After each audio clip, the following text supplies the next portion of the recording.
Hi mga palangga! Happy Friday! Thanks God for this beautiful Friday morning. Medyo naga-bowling sa taas. Dalugdog ba? Sayo pa. So, di sa ko pwedeng magbanha sa kusina. Live. Yaw-yaw sa tagamay.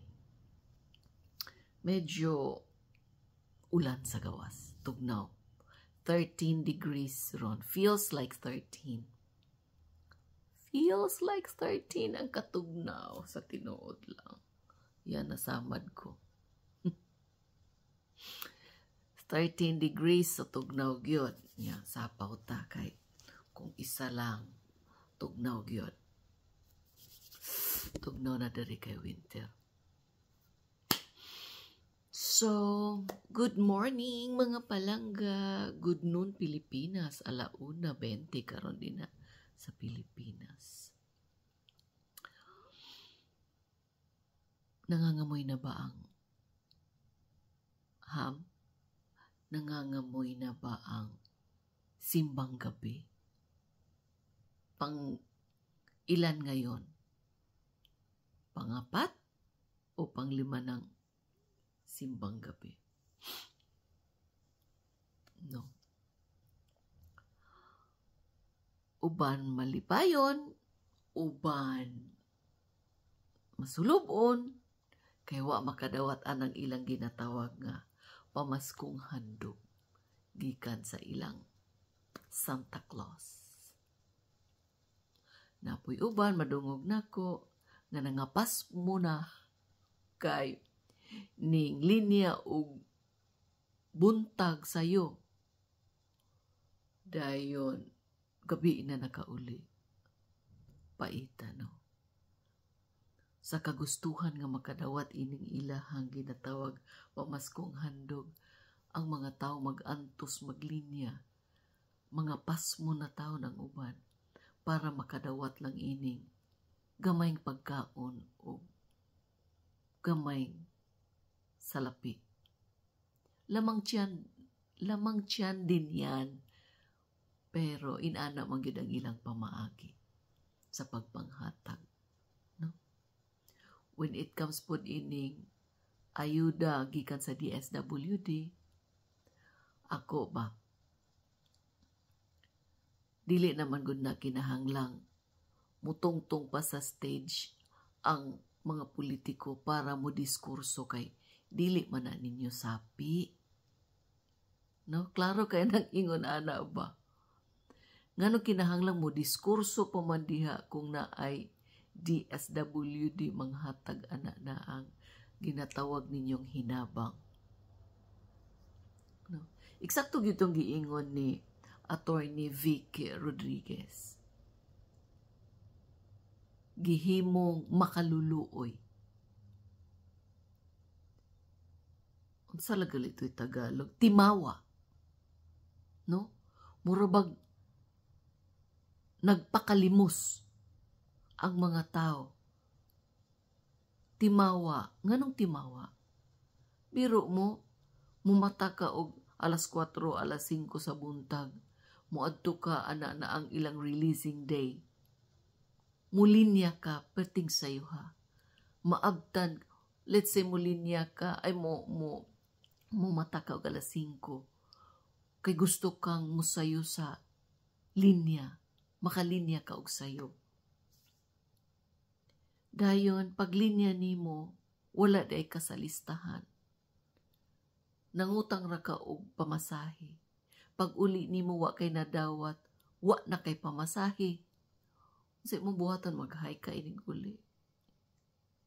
Pait ba ya? Pait kikayo kani ingon ani nga ang mga pobre mangyawat. Dayon ang mga makita nimo nga magbagot-bot ang uban, ang unang nakadawat ka ng naay sakyanan. Katutuang wala gyud mo nga sayo sa buntag ni mata nang yawat ng namaylo og kwarta para pamiliti. Wa nakadawat. Paita no?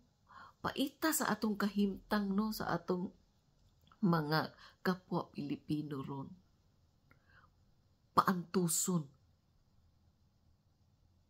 Paantuson aron lang makadawat ini nga kantidad. Pobre ta sa Pinas, no?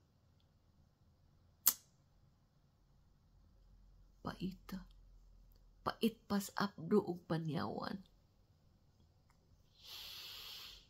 Ay, dili na lang unta paantuson ba? Ug dili na kinahanglang magdala man na sa kadugayon sa oras. Istorbo naman na kanang kinahanglang mo deliver pa mo dinha og speech. Di naman na kinahanglan ninyo. Kay una lagi, kwarta na sa gobyerno gipang-apod-apod sa mga taong nanginahanglan. O kinsa patong na isakyanan, maupay unang makadawat. Pagkapait. No? Pait kaayos kahimtang karon. Ay. Pait. Pagsulod sa administrasyon sa Marcos, wala na nagkandima, wala na namao.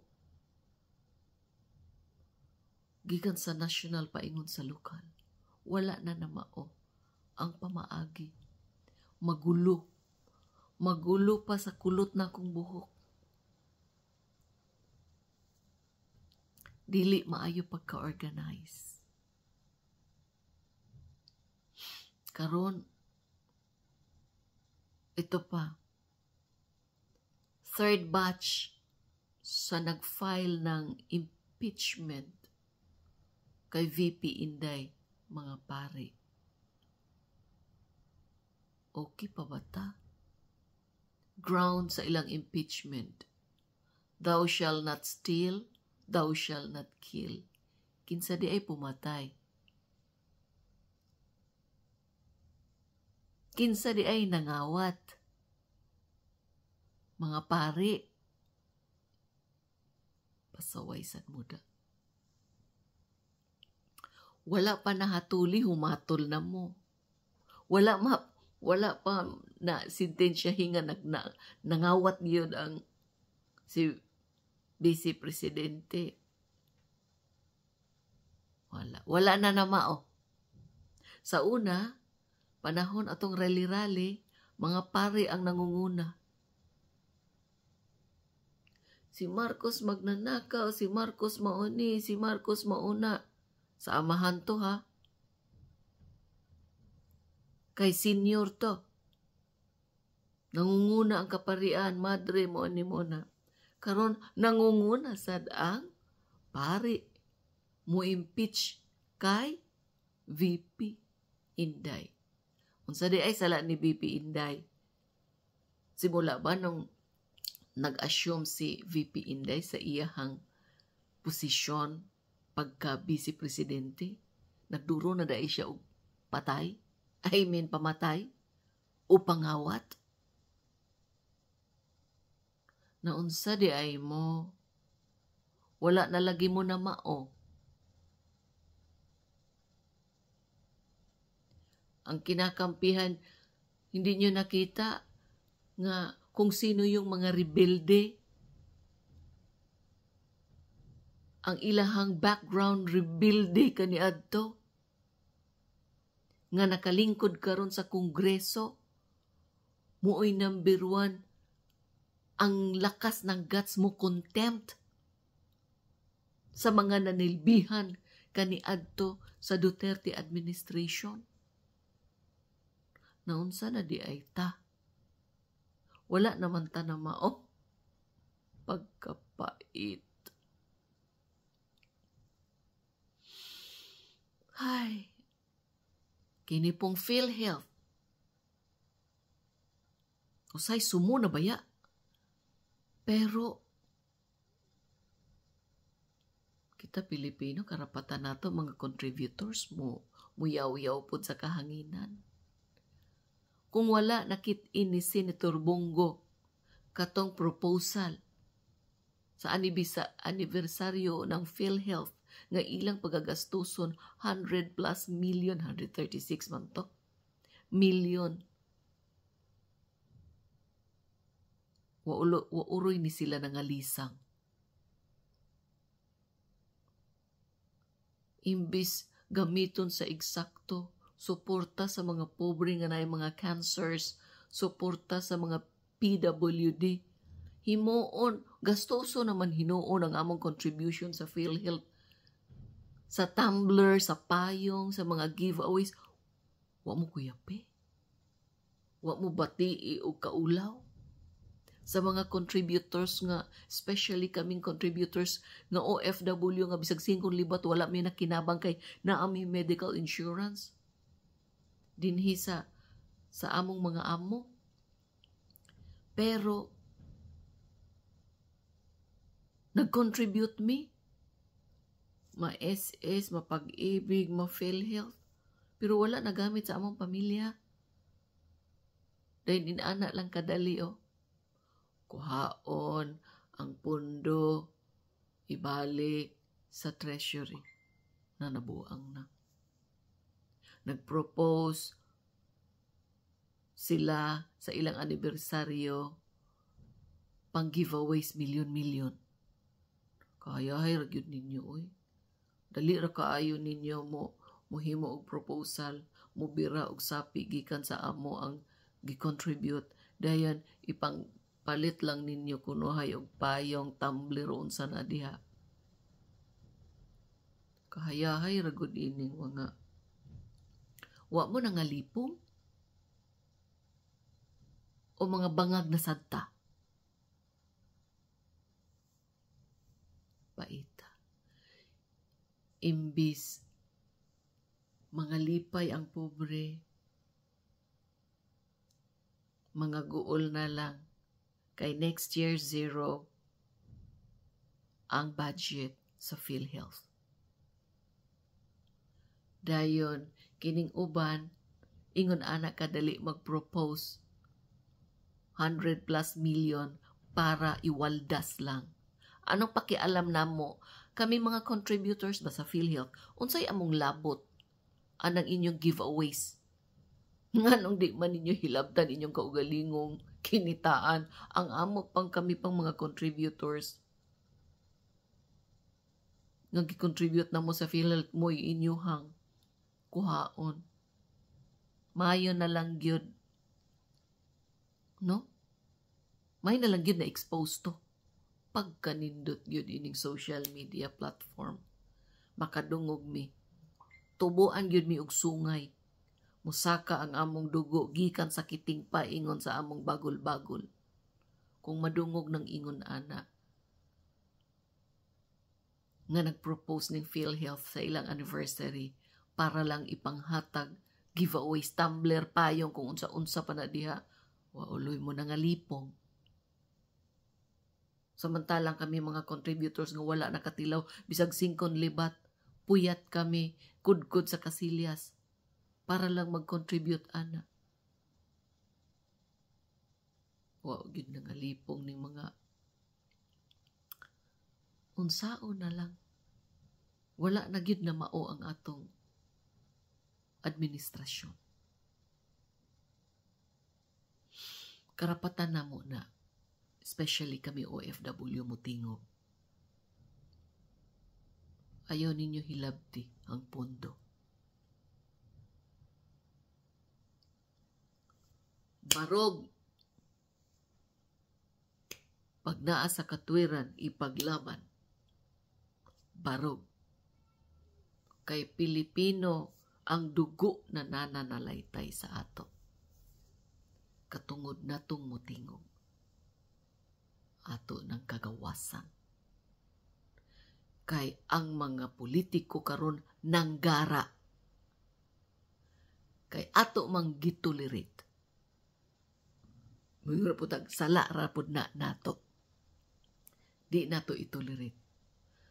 Monang, kung mamili man ta karong umaabot nga 2025 midterm election, atong pangitaon kana na ang mga bag-o ipangbutang nato o re-electionist man nga naay agi. Giuna ang kapakanan ng taong bayan. Dili na nato pilion o ibalik pa.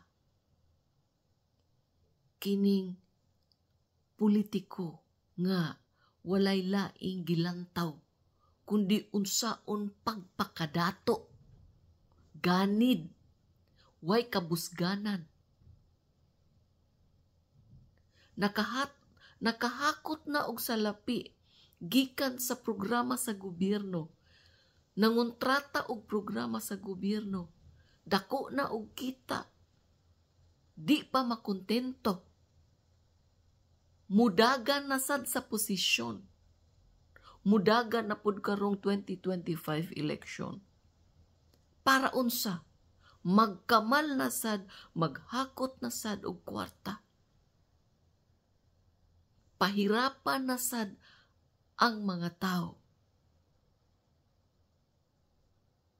Time na siguro nga silhigo ni sila. Bisan pag moingon ta og naa sila'y na-accomplish, naa sila'y agi, pero lantawa. Limpak-limpak sad ang kita. Puno kaayo ang ilang bulsa. Kinsay ni Asenso? Ang tao o ang politiko? Huna-huna ang kununa ninyo. Kadaghanan karon ang politiko ang ni Asenso, dili ang tao. Walay na dato sa ayuda. Wala. Ang ayuda, tinga lang na. Ki ra na ang ipamahagi. Lantaw ang politiko. I-lifestyle check nyo. Dagkog balay, daghang sakyanan, nanay mga mansyon, usa pa lang katermino sa ilang posisyon. Why? Pila ilang sahod? Sa tulo ka tuig, you think makapalit na sila og properties? Bongga nga sakyanan? Dagkong balay na naubok? Kung ang mga politiko kontento lang sa ilang sahod, dayon mo serbisyo lang og eksakto, dili gyud na sila mabutang sa pedestal para batikoson. Karon lahi, sugapa na sa pwesto, sugapa na sa power, sugapa pa sa salapi nga dili ilaha, sugapa pa sa posisyon. Lahat na nila, pero magsimbang gabi na. Dapat ang ilahang party list ng ipokrito ug mga hipokrita. Kana mo'y angay nila. Tabi-tabi na po taon niya. Amping ta, kusog ulan sa amo. Tabi-tabi na po ta, yaw-yaw ta sa kahanginan, wa man tay ginganlan, ila maning binuhatan, dapat lang natong istoryahan. Kita mga Pilipino nga nagbayad og buwis. Sabay mo ng mga palangga, magtrabaho sa angkan.